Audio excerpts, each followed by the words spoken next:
News anchor Don Lemon took a bold swing at President Denzel Washington during a live TV broadcast, but what happened next left him speechless. Just hours later, Denzel delivered a calm yet piercing address that didn't just silence Lemon's accusations. It stirred something deeper across the country. What Denzel revealed in that moment would not only change the narrative, it would change Don Lemon's entire public standing, both on and off camera. It had started like any ordinary political roundtable on one of the nation's top networks. But when Don Lemon was asked for his reaction to President Denzel Washington's recent executive action to shut down a fraudulent nonprofit scheme tied to corrupt contractors, he smirked. Leaning forward with his signature air of superiority, Lemon declared, "Bio, Denzel Washington is a good actor, but a terrible president. He's a desperate man playing hero. At best, he's a performance. At worst, a fraud." Gasps filled the studio. The anchor went pale. "I said what I said," Lemon added smugly. "America deserves more than a man pretending to fight corruption when he's its biggest illusion." Within minutes, the internet ignited. Clips went viral. Lemon's team smiled, at first, but the cheers never came. Instead, there was confusion, frustration, and anger. Not at Denzel, but at Lemon. Then came silence from the White House. Hours passed, but something was brewing. And at exactly 4 p.m., a surprise press briefing was announced. No one knew what was coming. Journalists from every major network rushed to the briefing room. Tension filled the air. Then the doors opened. President Denzel Washington stepped in, calm and resolute. Dressed in a charcoal gray suit and dark tie, he didn't look offended. He looked focused. He walked to the podium, adjusted the microphone, and paused, locking eyes with the camera. "I wasn't planning to respond," he said evenly, "but when a man stands on national television and calls me corrupt, I owe it to the American people, not to defend myself, but to tell them the truth." Then he lifted a sealed folder, thick with documents. "This," Denzel continued, holding it high, "is a file containing over $92 million in misappropriated government contracts, filtered through fake nonprofits, all traced back to donors tied to one man, Don Lemon." The room gasped. Reporters scrambled, cameras zoomed in, but Denzel wasn't done. "I fight for the forgotten. I take the punches. I carry the weight. But if you call me a fraud while hiding this," he raised the folder again, "then you're not attacking me, you're attacking the very people I've sworn to protect." He paused again, eyes locked on the lens. "Mr. Lemon, you picked the wrong day." That night, at a swanky Manhattan gala, Lemon's staff was in chaos. His phone wouldn't stop vibrating. The headlines were brutal. Washington unleashes bombshell on Lemon. Corruption exposed. Media icon and accused of fraud. Denzel's calm fury goes viral. A young aide whispered, "Sir, should we issue a statement?" Lemon looked pale, sweating, shaken. "No statement," he snapped, but the damage was spreading. Across the country, something powerful was unfolding. And it wasn't political, it was emotional. Veterans, single moms, mechanics, teachers, even college students posted teary videos. "He stood up for us again," they said. "He's not perfect, but at least he's real." Across town, Denzel sat quietly beside his wife Pauletta, watching the reaction unfold. His youngest son Malcolm sat nearby. "I didn't want to go there," Denzel murmured, "but I had to speak truth." Malcolm looked up. "You did the right thing, Dad." Denzel nodded. But it wasn't over, not by a long shot. The next 21 hours would change everything, for Don Lemon, for Denzel Washington, and for the soul of the nation. By midnight, every major news network had interrupted programming. What Denzel exposed wasn't just political theater, it was a bombshell. Documents, signatures, receipts, and worst of all for Don Lemon, dates. Real timestamps proving Lemon had signed off on deals benefiting shady shell companies linked to his old college friends while preaching truth on television. Back in New Jersey, Lemon's elderly mother sat alone, watching the footage. She reached for her rosary and whispered, "Lord, help my son." Meanwhile, Denzel Washington was trending across all platforms. Truth speaks. Denzel fights back. Corruption unmasked. But it wasn't just what he said, it was how he said it. No shouting, no rage, just calm, clear, presidential, almost fatherly. I've made mistakes, Denzel had admitted, but I have never stolen from the American people and called it virtue. The nation didn't just watch, it felt. Veterans called into radio shows in tears, mothers sent handwritten thank you notes, children asked teachers what truth meant. And Don Lemon, he was about to face his reckoning. At 3:47 a.m., a call came through to the White House. "Sir, it's Don Lemon. He wants to speak privately?" An aide turned to Denzel. "Should I put him through?" Denzel paused. "Let him wait," Denzel said. He got up, poured a glass of water, and stared out the tall windows at the quiet streets of Washington, D.C. The silence wasn't empty. It was full of resolve. When he finally picked up the phone, his voice was calm. "Mr. Lemon." There was a long pause, then a strained voice replied, "President Washington, I didn't know you were going to go that far." Denzel didn't raise his voice, he didn't gloat, he didn't curse, he simply replied, "I didn't go far, Don, I just told the truth. You went far. The moment you lied on national TV."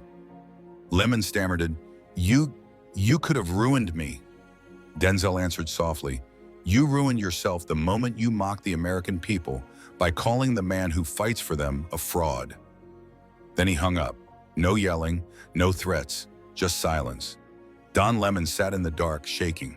No longer a media giant, just a man who made a terrible mistake and was finally feeling the weight of it. Morning broke like a tidal wave, and with it came America's tears.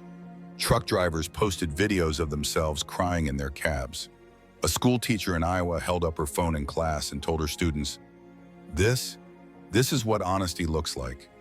In a nursing home, a Vietnam veteran in a wheelchair saluted the television screen, whispering, "Finally." Meanwhile, Lemon canceled all his appearances. His social media fell silent. Even his closest allies began to distance themselves. But Denzel, he didn't celebrate. That very morning, without alerting the press, he visited a children's hospital. A nurse, holding back tears, quietly filmed him, holding the hand of a young cancer patient and whispering, "You're stronger than any senator or president I've ever met." That clip would go viral within hours. And as the sun rose over the Capitol, one thing became undeniably clear. The man they mocked was not broken. He was standing, not for himself, but for the people. In a small town in Indiana, a retired coal miner named Harold sat at his kitchen table.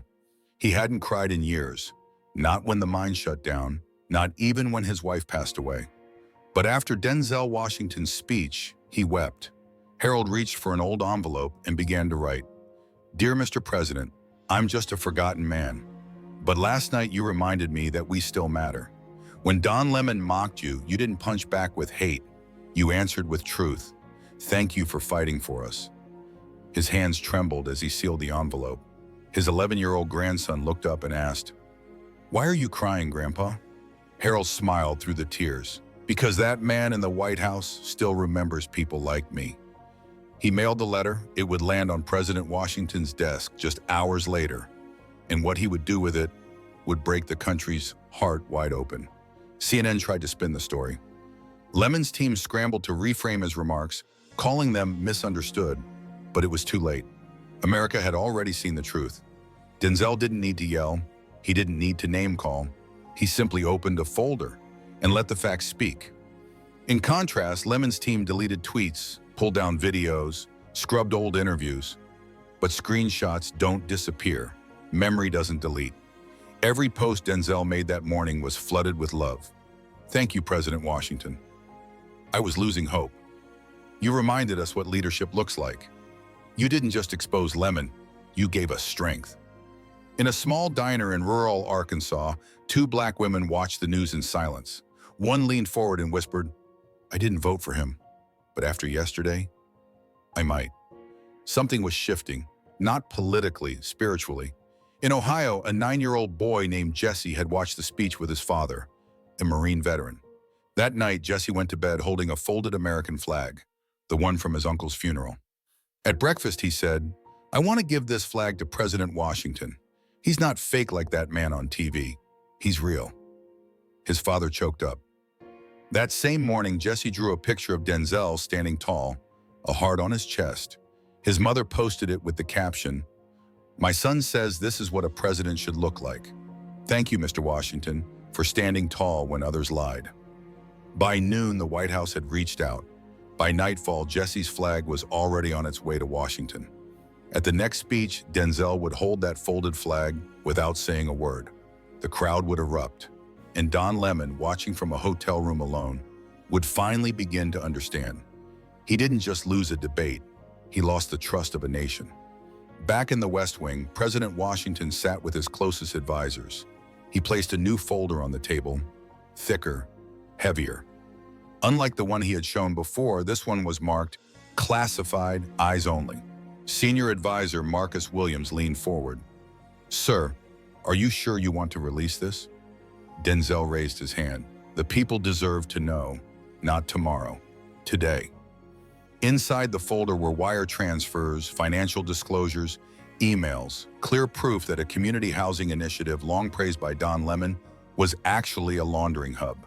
Millions in taxpayer funds had vanished. Some of that money had gone straight into Lemon's campaign bundlers. It wasn't just about insults anymore. It was betrayal. Denzel stood up, slow and quiet. "We don't fight corruption with rage," he said. "We fight it with light." He looked out the window toward the gathering crowd. "And I'm about to flip the switch." Outside the White House gates, Americans were already gathering, waving flags, holding signs. They weren't there for outrage. They were waiting for something they hadn't felt in a long time. Hope. She had once believed in Don Lemon. She had interned at his media foundation, typed the reports, sorted the donor receipts. She'd seen the memos, the cover-ups, the shifting funds. She knew what was real. But now, as President Denzel Washington revealed what she thought would never see daylight, guilt hit her like a crashing wave. She picked up her phone and, with trembling fingers, typed a message. "Dear President Washington, you don't know me, but I worked under Don Lemon. What you're saying is true. I saw it. I have files. I'll testify if I have to. I just want to do the right thing." She clicked send, her hands shaking. 5 minutes later, her phone buzzed. "We're listening. Thank you. You're brave." Tears streamed down her face, not from fear, but from relief. For the first time in years, she didn't feel like a traitor to her country. She felt free. At 6 p.m. sharp, President Denzel Washington stepped onto the South Lawn. There were no marching bands, no special effects, no campaign banners, just a simple podium, an American flag behind him. Silence. He began softly. "I wasn't planning to speak tonight, but then I received a letter from a coal miner, a drawing from a little boy, and a message from a brave young woman who worked under Mr. Lemon. That's when I realized, this isn't about politics anymore. It's about truth." He held up her printed email. He didn't say her name. He didn't need to. "When I was mocked on live TV, I didn't flinch, because I know who I am. But when someone mocks the truth, when they mock the American people, that's when we must stand." His voice cracked, full, deep, human. "We're not perfect, but we are good, and I will never stop fighting for the good people of this country." Millions were watching. Many were weeping. Don Lemon, watching alone in a darkened hotel suite, lowered his head into his hands, because deep down, he knew the truth had finally come for him. Within minutes, clips from Denzel's speech flooded every platform. But one clip stood out. It wasn't the one with Jesse's flag. It wasn't even the one with the documents. It was the moment when Denzel paused, looked into the camera, and said, "This country doesn't need more polished performers. It needs truth tellers. And if telling the truth makes you hate me, then so be it. I'll still fight for you." That line was replayed millions of times. TikTok, YouTube, Instagram, Telegram. Even people who never voted for him whispered, that was real. A young liberal podcaster broke down in tears during a live stream. "I never thought I'd say this, but I believe him." Back in Newark, New Jersey, Don Lemon sat silently in the back of a rideshare car. The driver, a father of four, glanced at him through the mirror. "You really shouldn't have said what you said, sir." Lemon didn't answer because there was no defense left. The nation wasn't just turning, it was awakening. Meanwhile, in the residence wing of the White House, Pauletta Washington sat alone watching replays of her husband's speech. She wasn't a woman who cried easily. But tonight, the tears came, not because of the headlines, not because of the politics, because she saw something no article could capture. She saw her husband, wounded yet standing. She picked up her phone and texted him, "You didn't speak like a politician tonight. You spoke like a father, like a man, and I'm proud of you." Denzel, sitting quietly in the West Wing, read the message in silence. He looked to the corner of his desk where Jesse's folded flag sat beside Harold's letter. He whispered to himself, "This is what I fight for." Outside, the crowd was swelling. They weren't chanting his name. They were chanting, "Truth, truth, truth." And for the first time in years, the air in Washington, D.C. felt clean. By 11 o'clock p.m., Don Lemon had locked himself in his hotel room. His team was panicking. Donors were vanishing, colleagues were ghosting his calls. But it was one email that shattered him. Subject line, "My son used to look up to you." From Amanda R. "He's only 12. We used to watch you together. He thought you were brave, but after what you said to President Washington, he cried. He said you hurt a man who didn't hurt you. He tore your picture off his wall." Lemon dropped the phone. He stared into the mirror. And for the first time in his entire career, he didn't feel powerful. He didn't feel right. He didn't even feel relevant. He felt shame, not because he lost, but because he forgot why he started. And things were about to get even worse. At a small VA hospital in Pennsylvania, an elderly veteran named George lay dying in his bed. His daughter Marie held his hand. A small TV in the corner replayed President Washington's speech. George's breathing was shallow. But when Denzel said, "This isn't about me, it's about the soul of America," a single tear slipped from George's eye. He whispered, barely audible, "That man, he gets it." Marie leaned closer. "Daddy, do you want me to turn it off?" George shook his head. "Leave it. I want that to be the last thing I hear." It was. Minutes later, he was gone. Marie later posted the story online. The post exploded. 5 million shares in just a few hours. "My dad died with Denzel Washington's speech in his ears. He was proud again. Thank you, Mr. President." Denzel read the post in silence. Then he said to his staff, "We fight for people like George until the very end." Those were George's final words. Just minutes later, he was gone. His daughter Marie later posted the story online. The post exploded, shared over 5 million times in just a few hours. "My dad died with Denzel Washington's speech in his ears. He was proud again. Thank you, Mr. President." Denzel read the story quietly, alone. He said only one thing to his staff: "We fight for people like George until the very end." Don Lemon's silence was now deafening. Journalists across the country started digging deeper. President Washington's folder hadn't just exposed corruption, it had sparked something. By noon the next day, the Washington Sentinel dropped a devastating headline. "Exclusive: Lemon's ties to nonprofit slush funds date back 8 years." Anchor desks went silent. Newsreaders hesitated as they delivered the facts. Emails, kickbacks, campaign bundlers, even contracts signed while Lemon publicly condemned corporate greed. Across America, former supporters fell quiet. Others spoke out, stunned and betrayed. A youth leadership group from Newark, who had once campaigned for Lemon, posted a heartbreaking video. "We believed in you, but now you're the lie we warned others about." Back at the White House, President Washington didn't post. He didn't tweet. He simply stepped into the press briefing room and said, "Truth speaks for itself." Then he walked away. The American people were speaking now, and Don Lemon was nowhere to be found. Tasha, the brave intern who had worked under Lemon and sent her message days ago, never expected the phone call that came next. "Hello, is this Tasha?" "Yes. Who is this?" "This is the office of the president. The president would like to meet you." Tasha froze. That afternoon, she was flown to Washington, D.C., not for headlines, not for a media stunt, but for truth. President Washington met her in private, no cameras, no press pool, just Denzel, Pauletta, and Tasha. Tasha nervously laid out the files she had, documents that could end Don Lemon's career. Denzel didn't interrupt, he just listened. When she finished, he looked at her and said gently, "You just did more for this country than most senators ever have. Thank you for being brave." Tasha broke down in tears, so did Pauletta. Later, as Tasha walked past the American flag in the hallway, she whispered, "This is what justice feels like." Outside, the crowds were still growing. People waved flags, sang the anthem, held handmade signs, "Truth matters." In a dimly lit living room in Newark, Don Lemon sat slouched on his couch. He hadn't slept, he hadn't eaten, his TV was muted, showing replays of Denzel's speech, the crowds waving flags, and Tasha walking down the White House steps with purpose. His phone buzzed. It was his mother. He let it ring 3 times, then finally picked up.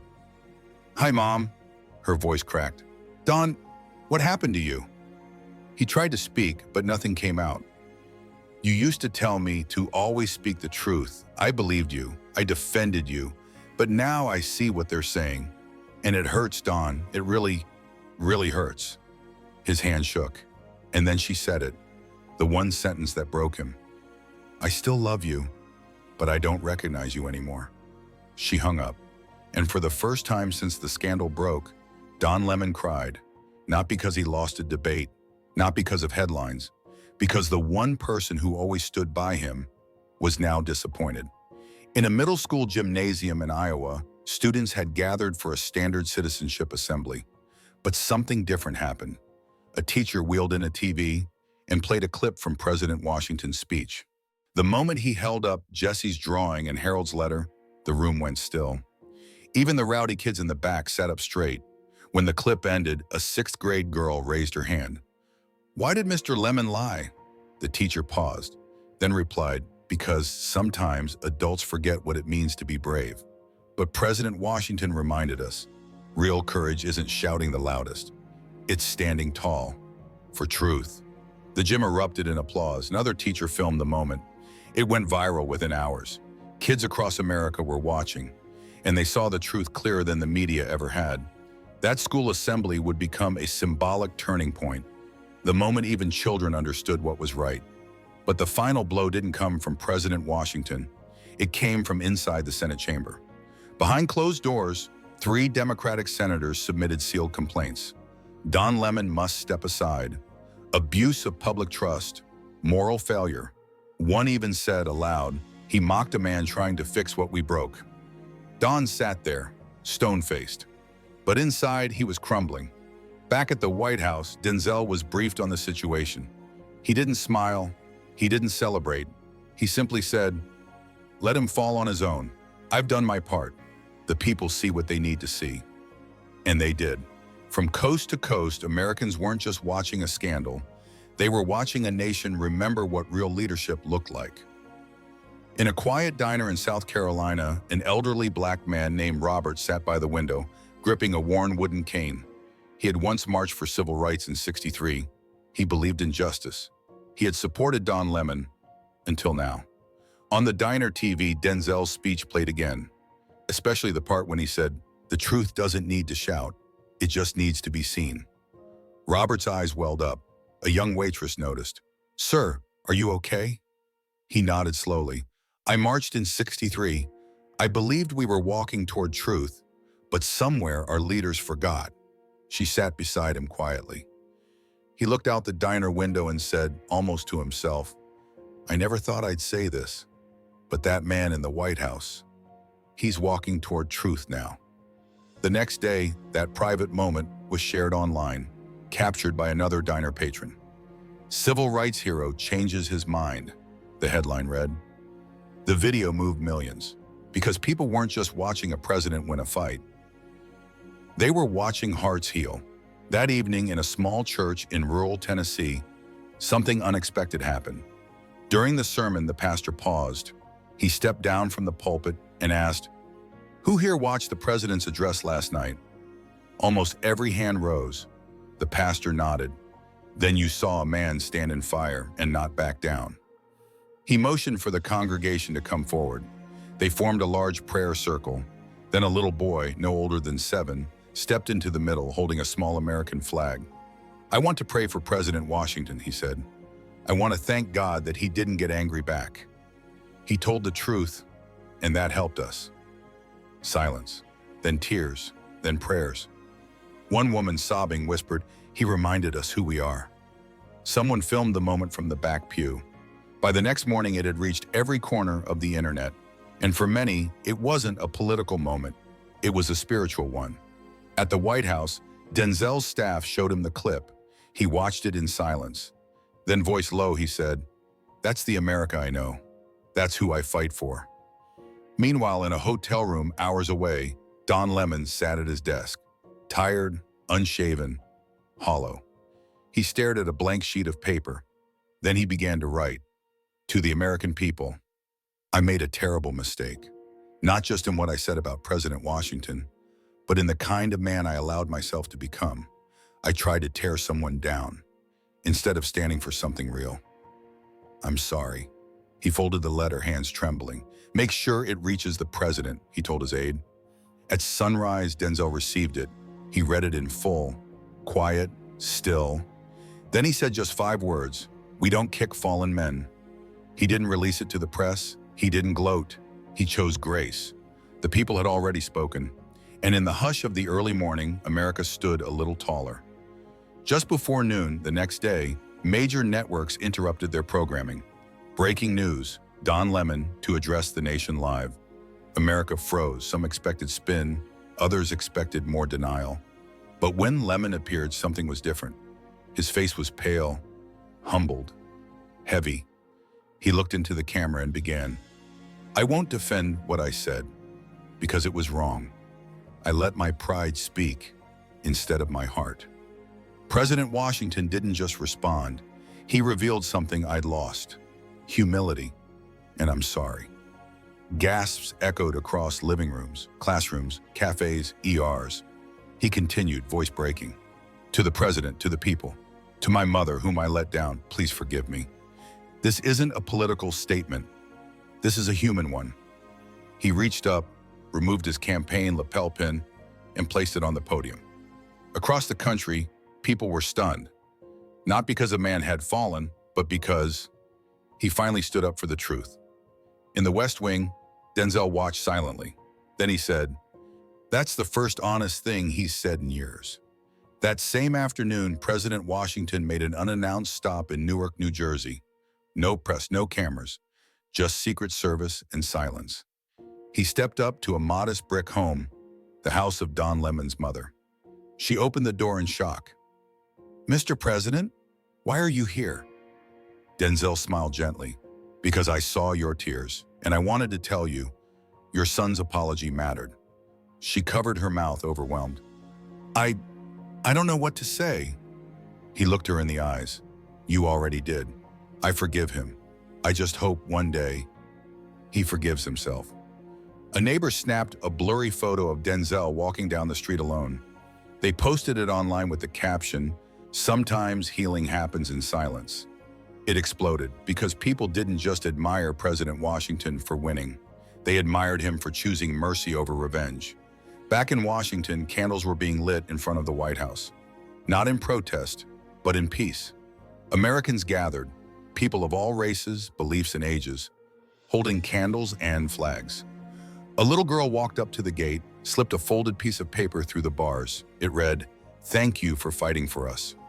From the Truman balcony above, Denzel stood with his hand over his heart. He turned to Pauletta and said softly, "They said I was a failed man, that I was sick, that I was corrupt." She looked up at him, eyes soft, steady. "They were wrong. They were wrong," Pauletta whispered. Tears ran down Denzel Washington's cheeks, for the first time in years. Not for pain, but for hope. Hope that the country he loved, through all the lies, the attacks, and the darkness, still had a heart that could feel truth. And in that moment, one thing became crystal clear. This fight was never political. It was spiritual, and America had chosen to feel again. A few days later, a quiet ceremony was held in the White House Rose Garden. There were no reporters, no red carpet, Just a garden, the breeze, and a few honored guests, among them Harold's daughter, little Jessie from Ohio, and Tasha, the brave young woman who risked everything for the truth. President Washington stood tall at the podium, holding a small box in his hand. Today, I honor 3 Americans who reminded us what courage truly looks like. They didn't have power, they didn't hold titles, but they had something far stronger: heart. He turned to Jessie and knelt beside him. "You gave me your flag. Today I want to give you this." He pinned a small badge on Jessie's jacket. Defender of truth. Jessie burst into tears and hugged the president tightly. Harold's daughter couldn't speak. She simply nodded as Denzel handed her a folded note. "Your father made me stronger." Then to Tasha, "You saved a nation from a lie." She wept uncontrollably, and millions watching from home wept with her. 2 days later, Senator Don Lemon's office quietly released a folded statement. "I failed the people, but I will spend the rest of my life earning back what I broke." To President Washington, "I was wrong." To the nation, "I'm sorry." There was no press conference, no camera crew, just accountability. In the Senate chamber, his seat remained empty during a live session. The silence was thick. Some stared, some nodded. At the White House, President Washington watched from a distance. He said nothing, because he didn't need to. His mission had never been about humiliation. It was about awakening a country that had nearly fallen asleep to dishonesty. And in that empty chair, America saw something powerful: accountability, redemption, and the return of truth. The sun rose over the Capitol. A crowd began to form on the National Mall. But it wasn't a protest. It was a gathering of unity. Flags waved, voices sang, strangers hugged, old wounds began to heal. President Washington stepped to the podium one last time that week. His voice was steady, calm, strong. "I was called a sick man, a failed leader, but I chose not to respond with anger. I responded with facts, and you, the good people of America, you did the rest." The crowd erupted in cheers. He raised one hand. "This isn't about Democrat or Republican. It's about truth, and I will always fight for it, not for power, but for you." The camera zoomed out, and there it was, one nation, not divided, but standing tall again, together. My dear YouTube family, if this story moved you, if it made you cry, think, or feel something real, then don't scroll away. Tap that like button. Drop a comment below and subscribe, because every week, we bring you stories that remind us of who we are and what we can still become. Together, we will keep truth alive. God bless you, and God bless America.